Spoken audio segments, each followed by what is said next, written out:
الحمدللہ رب العالمین الصلاة والسلام علی اشرف الانبیاء والمرسلین وعلی آلہ واصحابہ اجمعین۔ درود پاک والصلاة وعلی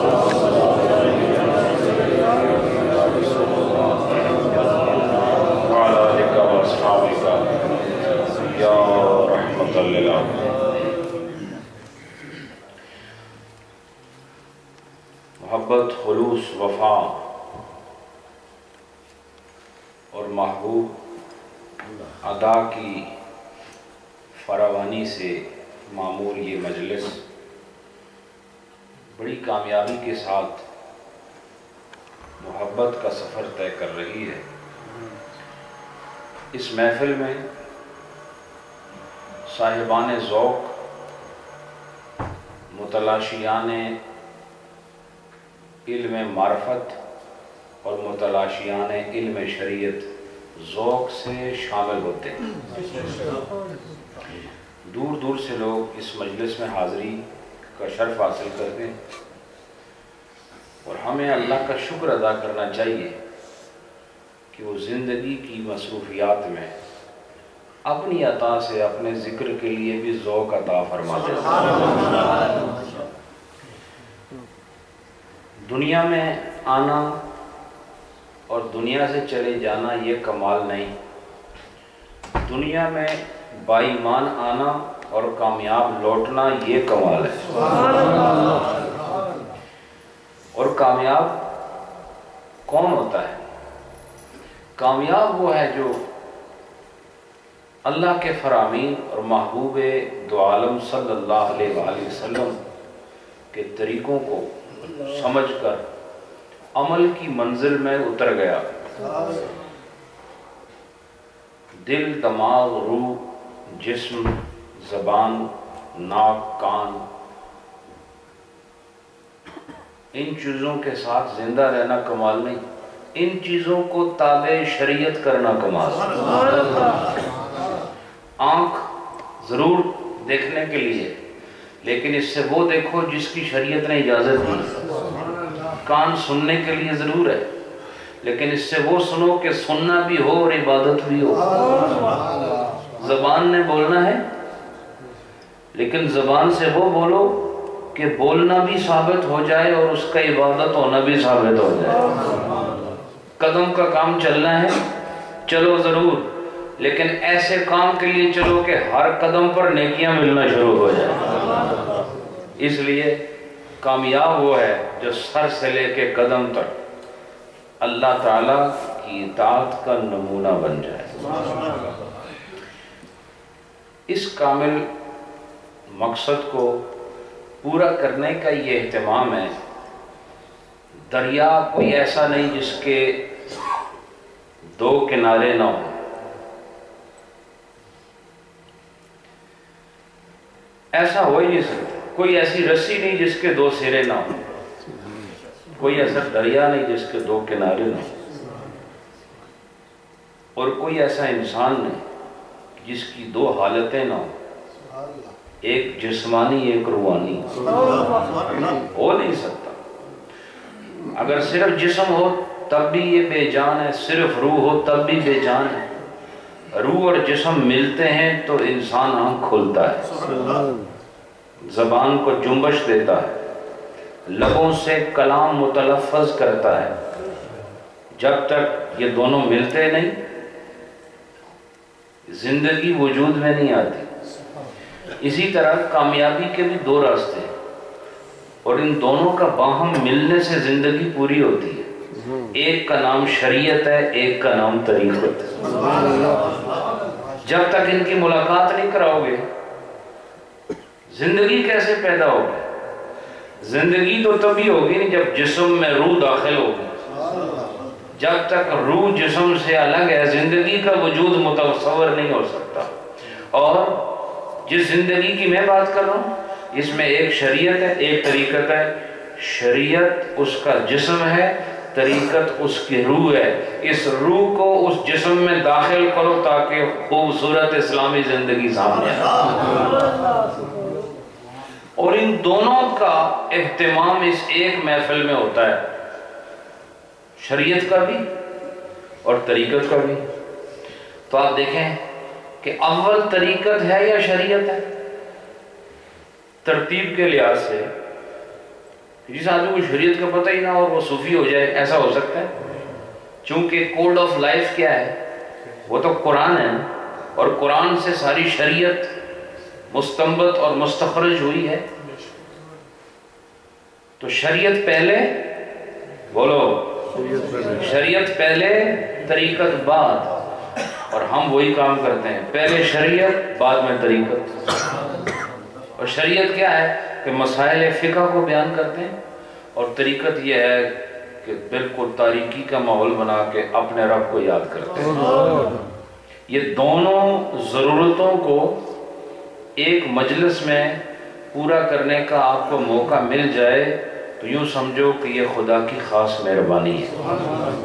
تو دنیا کی اس مصروف زندگی سے یہ ایک ہی طرح صبح اٹھنا، پھر اسی طرح جا کے گھر سو جانا، ایک ہی طرح کی زندگی گزار کے ایک ہی جیسے صبح ایک ہی جیسی شام، ان شاموں کو ذکر خدا سے لذت بخشو، اس میں تھوڑا رنگ پیدا کرو، اس رنگ کو حاصل کرنے کے لیے زندگی کا ڈھنگ درست کرو، اور جب ڈھنگ درست ہوگا تو رنگ خود آ جائے گا، اور خوبصورت زندگی اس انسان کی جو دنیا اور دین دونوں کو ایسے لے کے چل رہا ہے جیسے دریا کے دو کنارے پانی کے ساتھ ساتھ چل رہے ہوتے، چلتے سفر کرتے جاؤ کنارے بھی ساتھ چلیں گے، اور جہاں کنارہ ختم ہو جائیں گے سمجھو وہاں دریا ختم ہو گیا۔ تو اب میں یہ باتیں اس لیے کی تاکہ آپ کا ذہن حاضر ہو جائے اور آپ کو پتہ چلے کہ یہ محفل کیا ہے۔ اب ہم بڑھتے ہیں اس مقصد کی طرف جس میں شریعت کا فیضان موجود ہے۔ ہم کیا بیان کر رہے تھے پچھلی نشست میں؟ ماشاءاللہ ایک دیسی طریقے سے حاجی صاحب نے مسائل بیان کر دیے کہ وہ لوگ جو معذور ہیں، ڈسیبل ہیں، ان کی نماز کے بیان میں یہ چیپٹر چل رہا ہے، اور یہ بڑا ہی اہم ہے۔ کیا ہے؟ یہ بہت اہم ہے، اس پر غور و فکر کرنا اور اس کے مطابق پھر نماز پڑھنا یہ ضروری ہے۔ اور اس درس سے پہلے بھی میں آپ اہلیان اولڈم اور باقی ٹاؤن سے بھی راشڈیل اور بولٹن، نیلسن، برلے وغیرہ جتنے ساتھی ہیں جو تشریف لائے ہیں، ان کو میلاد النبی صلی اللہ علیہ وآلہ وسلم کی کامیاب پروگرام پر میں مبارکباد پیش کرتا ہوں۔ آپ کو اللہ خوش رکھے، اور میں یہ امید کرتا ہوں کہ اگلے سال بھی آپ لوگ اس سے دگنی محنت کر کے اس پروگرام کو اور کامیاب کریں گے ماشاءاللہ۔ اچھا، یہ چیپٹر کس کا ہے؟ یہ معذور، صلاۃ مریض کی نماز کے بیان میں ہے۔ اگلا مسئلہ سنیے، وَلَوْ قَدَرَ عَلَى الْقِيَامِ مُتَّكِئًا، ایک آدمی کھڑا نہیں ہو سکتا نماز کے لیے، کھڑا نہیں ہو سکتا، لیکن اگر وہ ٹیک لگا کر کھڑا ہو سکے تو سوال ہے کہ نہیں؟ وہ ساڑھے بابے برطانوی بابے بون نازک، تو اب یہ وہ تمام آپشن آپ کے سامنے رکھ رہے ہیں کہ ایک آدمی ویسے تو نہیں کھڑا ہو سکتا، لیکن ٹیک لگانے سے کھڑا ہو سکتا ہے، اور ٹیک لگانے کا دوسرا ترجمہ سہارے سے کھڑا ہو سکتا ہے۔ تو پھر اس کے لیے کیا مسئلہ ہے؟ کہا الصحیح انہ یصلی قائما متعکئا ولا یجزیہ غیر ذالک، کہتے ہیں کہ پھر جو آدمی ویسے نہیں کھڑا ہو سکتا لیکن ٹیک کے سہارے یا کسی اور ذریعے سے کھڑا ہو سکتا ہے ٹیک لگا کر، تو حکم یہ ہے کہ اگر وہ اس طرح بغیر ٹیک لگائے بیٹھے ہی نماز پڑھ لے گا تو یہ اس کو کافی نہیں ہوگا، اس کو ٹیک لگا کے کھڑے ہونے کا حکم ہے۔ تو کبھی کبھی آپ نے کبھی دیکھا نمازی کسی کو کہ وہ دیوار کے ساتھ ایسے کھڑے ہو کے نماز پڑھ رہا؟ نہیں دیکھا نا؟ بول دے کیوں نہیں؟ آپ کیا ڈر لگا ہوا؟ کبھی آپ نے کوئی نمازی دیکھا ہے جو دیوار وہ کہے کہ جی میں سائڈ پر کھڑا ہو سا کیوں کہ میرے کو کھلون نہیں ہوں گا تو میں دیوار دینا ٹیک لا کے کھڑا ہوں گا؟ لیکن اتنے ہمارے بابے مضبوط نہیں ہیں اعصاب کے، وہ کیا کرتے ہیں تھوڑی بہت تکلیف ہو تو وہ فوراً کرسی پہ بیٹھ جاتے ہیں۔ تو یہ حکم نہیں ہے، حکم یہ ہے کہ اگر کھڑے نہیں ہو سکتے لیکن ٹیک لگا کے کھڑے ہو سکتے ہو تو پھر حکم یہ ہے کہ ٹیک لگا کے کھڑے ہو کے نماز پڑھو۔ اب یہ بات سمجھ آئی آپ کو؟ اب یہ خود آپ نے اس کو یہ امپلیمنٹ کس پر کیا ہوتا ہے یہ خود ہر آدمی فیصلہ کرے گا، میں کسی کی تکلیف نہیں بتا سکتا، لیکن وہ خود جانتا ہے کہ میں کس سٹیج کا مریض ہوں، میرے لیے نماز کیسے پڑھنا درست ہے۔ آگے سنو، وَكَذَلِكَ لَوْ قَدَرَ عَلَىٰ أَن يَعْتَمِدَ عَلَىٰ عَصَا أَوْ عَلَىٰ خَادِمٍ لَهُ، اسی طرح ایک آدمی ہے وہ اس بات پر قدرت رکھتا ہے کہ اگر وہ کسی لاٹھی کے سہارے کھڑا ہو سکتا ہے، لاٹھی کو عربی میں کیا کہتے ہیں؟ عصا، کیا کہتے ہیں؟ عصا۔ اگر وہ یہ کہتے ہیں لو قدر علی ان یعتمد، اعتمد یعتمد اعتمادا، تو آپ نے اعتماد کا لفظ سنا ہے؟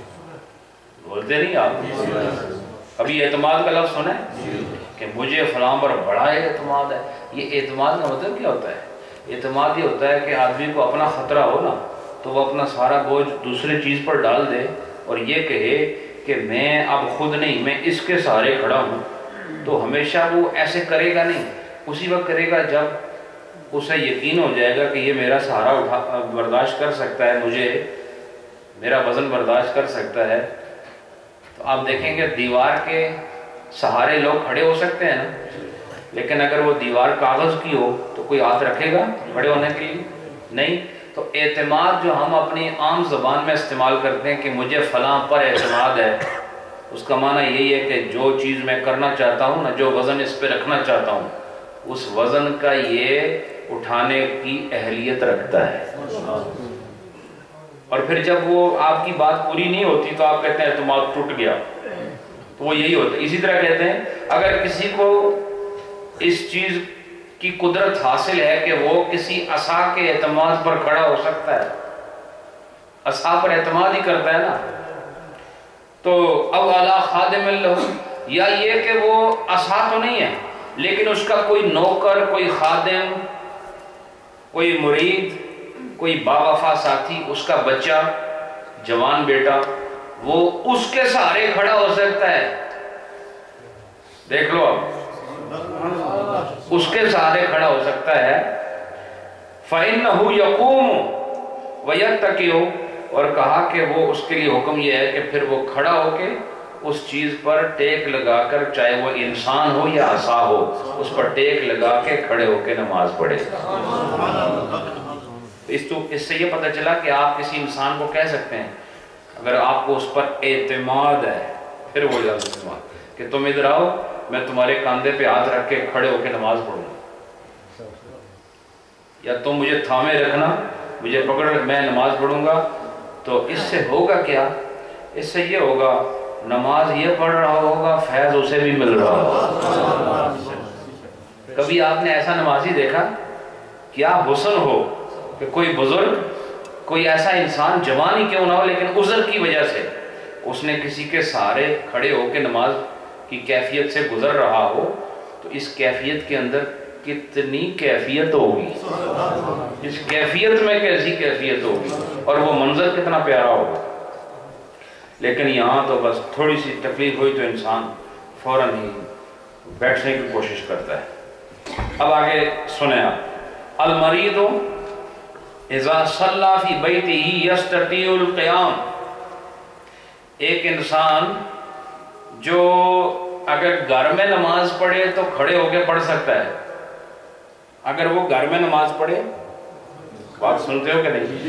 اگر گھر میں نماز پڑھے تو وہ کھڑے ہو کے نماز پڑھ سکتا ہے، وَإِذَا خَرَجَ لَا يَسْتَطِيعُ، لیکن اگر وہ باہر نکل گیا، چلے گا چلتے چلتے پھر جہاں اس نے پڑھنی ہے وہاں پہنچ کر پھر کھڑا نہیں رہ سکتا. مسئلہ ہے کہ نہیں؟ کو سوال بھی سمجھ آئے؟ ویسے میں نے میری زیارت ہی کر رہی اس ایک مثلا آپ ایک آدمی جو 5-10 قدم چل سکتا ہے اس کے بعد سانس چڑھ جاتی ہے، اب جس کو سانس چڑھی ہے وہ کھڑا رہ سکتا ہے؟ نہیں رہ سکتا نا. تو کہا کہ اگر گھر میں نماز پڑھے تو کھڑے ہو کے پڑھ سکتا ہے کیونکہ چلنا نہیں پڑے گا، اور اگر مسجد جاتا ہے یا باہر کہیں جماعت کے ساتھ پڑھنا چاہتا ہے لیکن اگر وہاں جائے گا تو پھر کھڑا نہیں ہو سکے گا. تو اب حکم کیا ہے، وہ گھر میں پڑھے یا ادھر جائے؟ گھر میں پڑھے گا تو نہیں، اجے مسئلے سے جواب نہ دے، پھنس جاؤ گے. ٹھیک ہے نا؟ کسی بعض سوراخوں میں سانپ بھی ہوتے ہیں، اور سوراخ ہی نہیں دیکھنا چاہیے. تو کیا کہا، یہ آدمی گھر میں ہے نماز پڑھے گا تو کھڑے ہو کے پڑھ لے گا، اور اگر باہر جا کے پڑھے گا تو پھر پڑھ لے گا لیکن بیٹھ کے پڑھے گا. تو اس کا جواب کیا ہے؟ فرمایا اختلاف المشائخ رحمہم اللہ تعالی فیہ، کہا کہ اس میں پھر مشائخ نے، ہمارے علماء نے اس مسئلے میں ان کا ڈیفرنس آف اپینین ہے، ان کے اختلاف ہے. کیا اختلاف ہے؟ المختار، وہ کہتے ہیں زیادہ قابل عمل اور زیادہ قابل قبول عمل یہ ہے انہو یصلی فی بیتہ قائما، کہ وہ گھر میں ہی کھڑے ہو کے نماز پڑھ لے. کیا کر لے؟ گھر میں ہی کھڑے ہو کے نماز پڑھ لے. وَبِهِ یفتیٰ، اور اسی پر فتویٰ دیا گیا ہے. اب آپ کو احساس ہوا کہ کھڑے ہو کے نماز پڑھنا کتنا ضروری ہے؟ کیوں ضروری ہے؟ وجہ کیا ہے؟ وجہ یہ ہے کہ کھڑا ہونا فرض ہے. نماز میں کھڑے ہونا کیا ہے؟ تو فرض کو فرض کی حالت میں ادا کرنا یہ سچے مسلمان کا فرض ہے. اب سمجھے کیا نہیں؟ یہ جملہ بھی سمجھ آیا کہ فرض کو فرض کی حالت میں ادا کرنا مسلمان پر فرض ہے.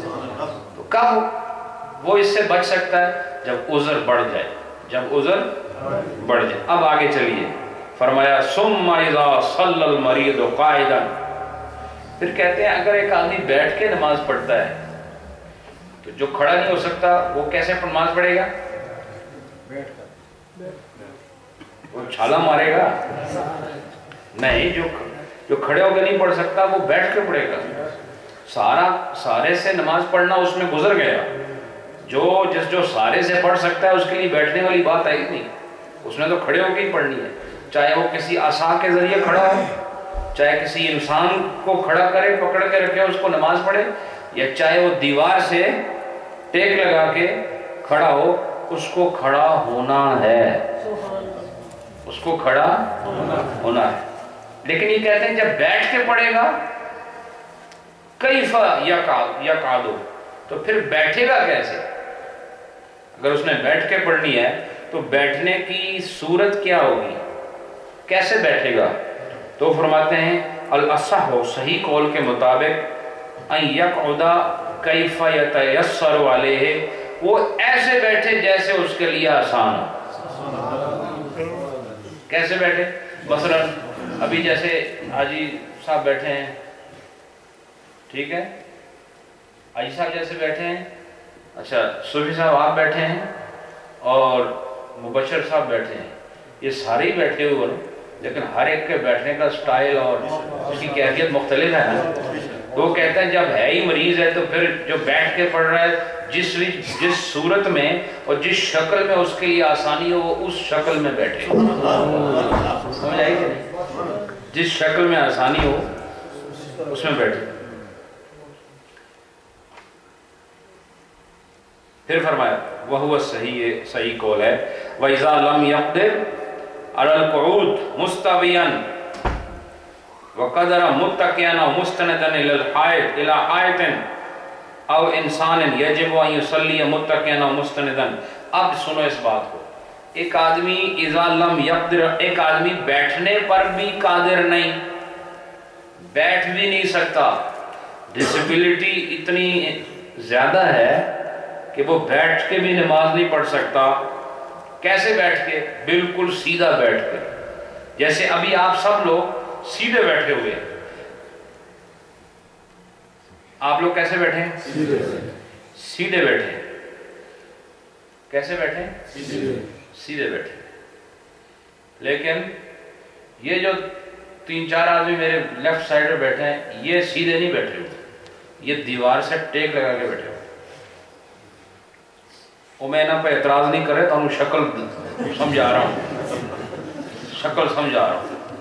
جڑے اس پاسے یہ بھی سارے دیوار والے، سمجھ آئی کہ نہیں؟ یہ بیٹھے ہوئے تو ہیں لیکن مستوین نہیں بیٹھے۔ مستوین آپ سب بیٹھے ہوئے، کوئی سہارا ہے آپ کا؟ اپنے جسم پہ بیٹھے ہوئے ہو اور زمین پر بیٹھے ہوئے ہو، کوئی سہارا تو نہیں۔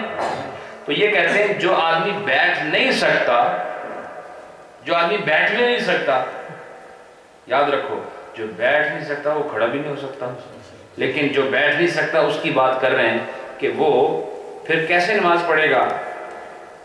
جو سیدھا نہیں بیٹھ سکتا وہ کیسے نماز پڑھے گا؟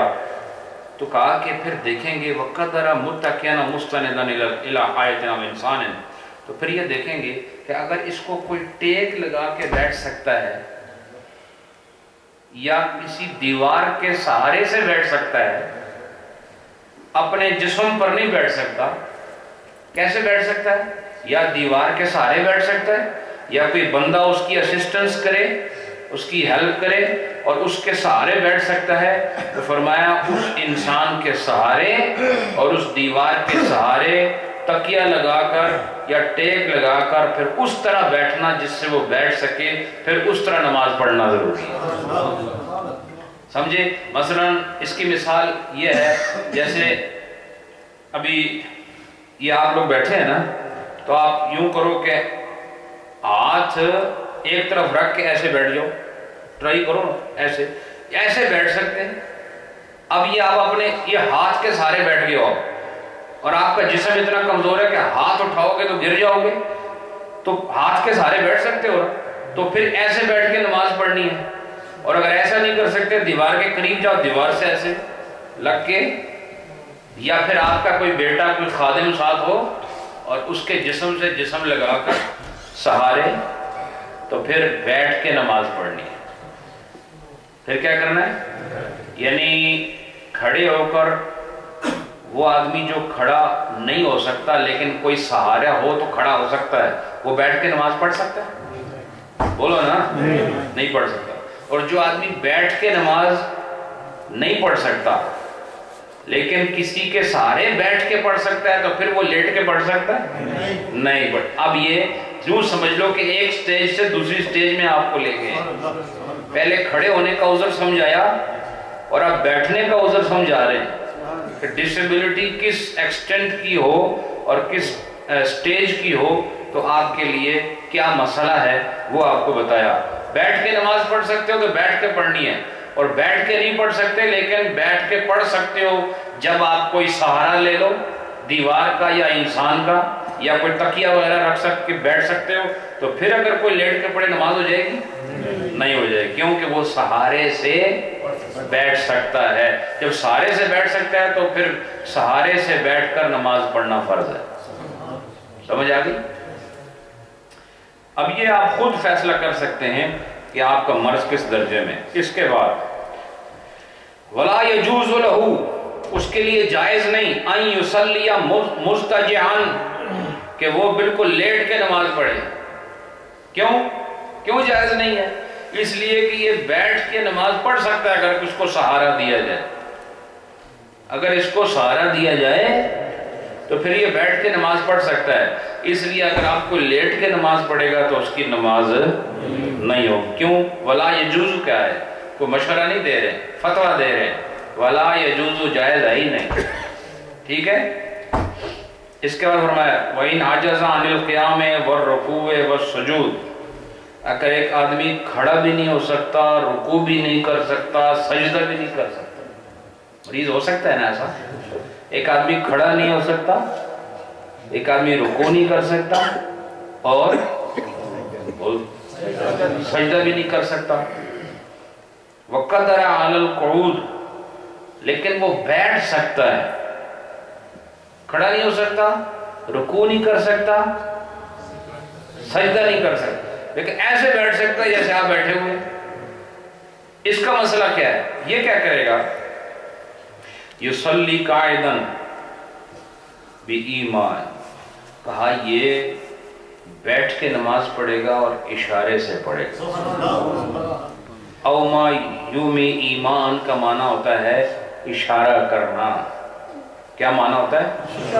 تو یہ بیٹھ کے نماز پڑھے گا اور کیسے پڑھے گا؟ اشارے سے پڑھے گا۔ تو پھر جب اشارے سے پڑھے گا تو کیسے پڑھے گا؟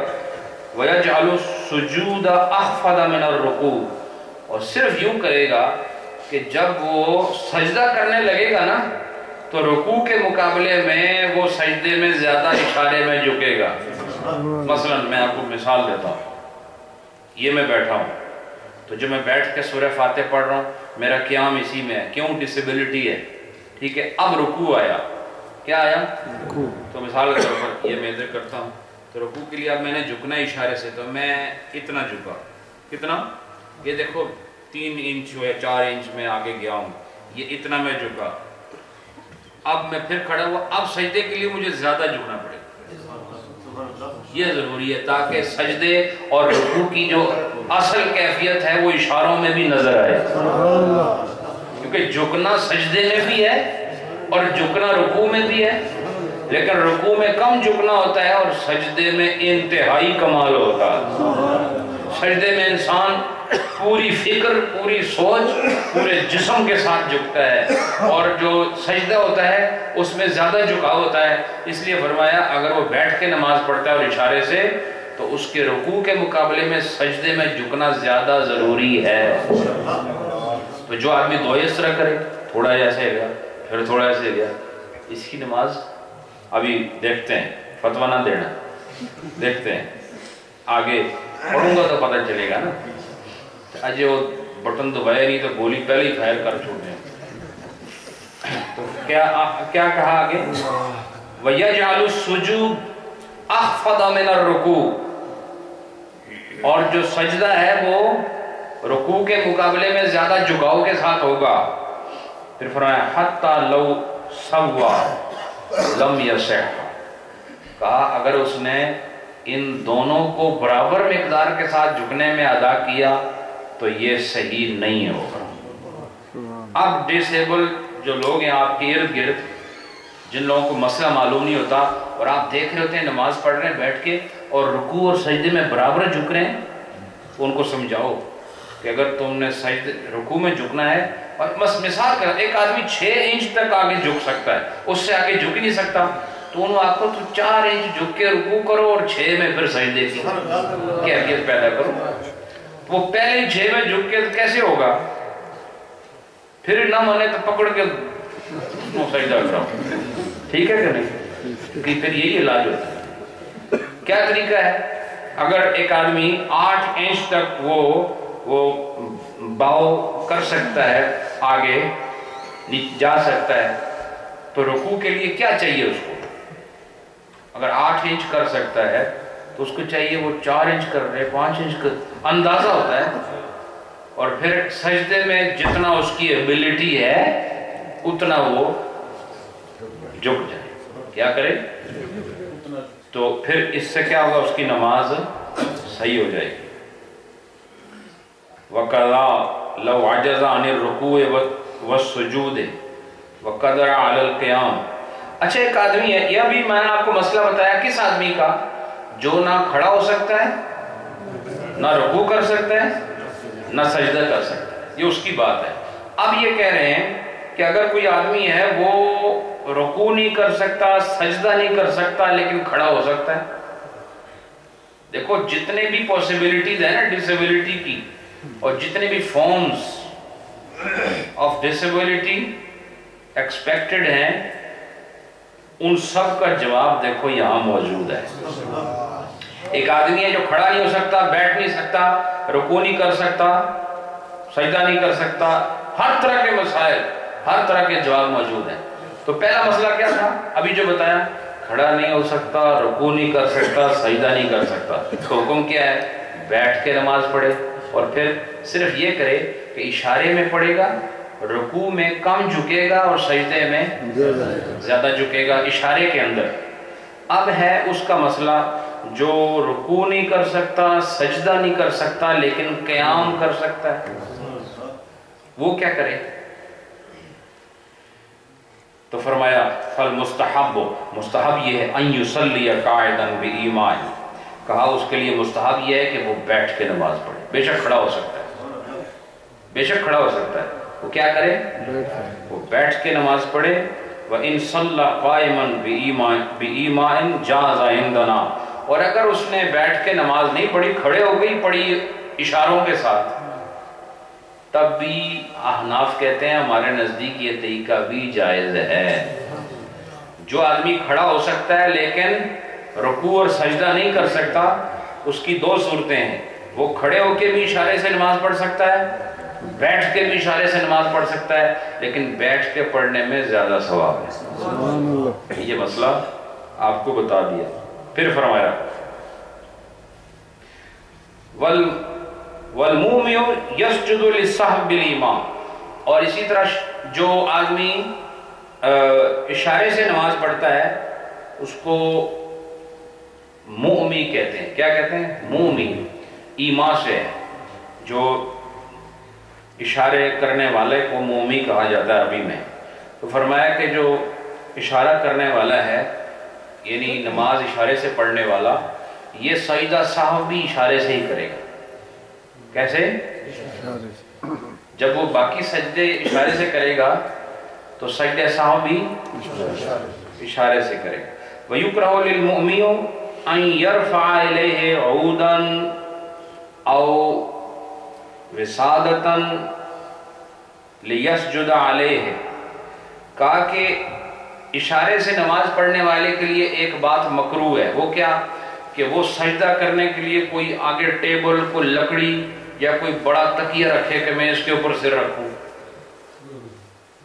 یہ بھی مکروہ ہے۔ یہ کیا ہے؟ یہ کیا ہے؟ اس کی مثال یہی ہے جیسے یہ ٹیبل میرے آگے رکھا ہوا ہے، تو میں اس کو آگے رکھوں، اس کو اٹھاؤں اور اس کے اوپر سجدہ کروں، یہ کوئی شرعی ضرورت نہیں، یہ شرعی ضرورت نہیں ہے۔ کوئی ایسا تکیہ رکھوں آگے جو اٹھا ہوا ہو تو میں اس کے اوپر جا کے سر رکھوں، یا کوئی لکڑی رکھوں اپنے سامنے اور اس کے اوپر جا کے سجدہ کروں، تو فرمایا کہ یہ مکروہ ہے۔ کیا ہے بولو؟